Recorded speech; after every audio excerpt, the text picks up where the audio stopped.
सबोपदेशक अध्याय 3। हर एक बात का एक अवसर और प्रत्येक काम का जो आकाश के नीचे होता है एक समय है।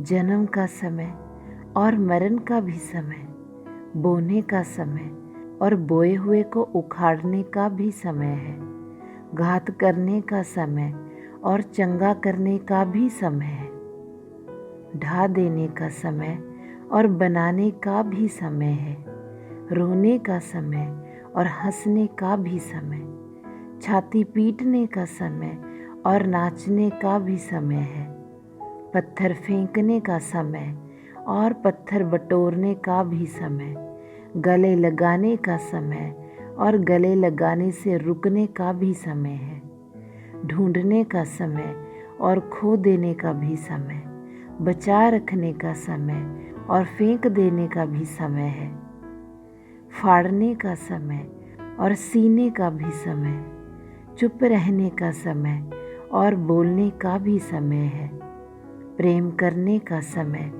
और बैर रखने का भी समय, लड़ाई का समय और मेल का भी समय है। काम करने वाले को अपने परिश्रम से क्या लाभ होता है?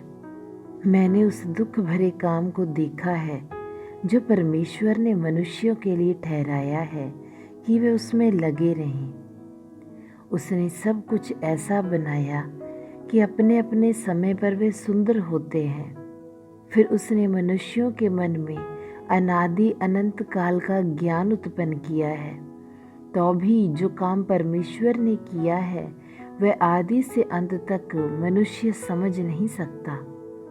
मैंने जान लिया है कि मनुष्यों के लिए आनंद करने और जीवन भर भलाई करने के सिवाय और कुछ भी अच्छा नहीं। और यह भी परमेश्वर का दान है कि मनुष्य खाए पिए और अपने सब परिश्रम में सुखी रहे। मैं जानता हूँ कि जो कुछ परमेश्वर करता है वह सदा स्थिर रहेगा। ना तो उसमें कुछ बढ़ाया जा सकता है और ना कुछ घटाया जा सकता है। परमेश्वर ऐसा इसलिए करता है कि लोग उसका भय माने। जो कुछ हुआ वह इससे पहले भी हो चुका, जो होने वाला है वह हो भी चुका है, और परमेश्वर बीती हुई बात को फिर पूछता है। फिर मैंने संसार में क्या देखा कि न्याय के स्थान में दुष्टता होती है और धर्म के स्थान में भी दुष्टता होती है। मैंने मन में कहा, परमेश्वर धर्मी और दुष्ट दोनों का न्याय करेगा, क्योंकि उसके यहाँ एक एक विषय और एक एक काम का समय है। मैंने मन में कहा, ये इसलिए होता है कि परमेश्वर मनुष्यों को जांचे कि वे देख सकें कि वे पशु समान हैं, क्योंकि जैसी मनुष्यों की वैसे ही पशुओं की भी दशा होती है।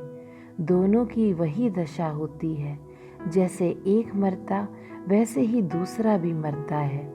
सबों की सवांस एक सी है और मनुष्य पशु से कुछ बढ़कर नहीं। सब कुछ व्यर्थ ही है, सब एक स्थान में जाते हैं, सब मिट्टी से बने हैं और सब मिट्टी में फिर मिल जाते हैं। क्या मनुष्यों का प्राण ऊपर की ओर चढ़ता है और पशुओं का प्राण नीचे की ओर जाकर मिट्टी में मिल जाता है?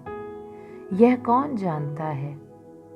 अतः मैंने ये देखा कि इससे अधिक कुछ अच्छा नहीं कि मनुष्य अपने कामों में आनंदित रहे, क्योंकि उसका भाग यही है। कौन उसके पीछे होने वाली बातों को देखने के लिए उसको लौटा लाएगा?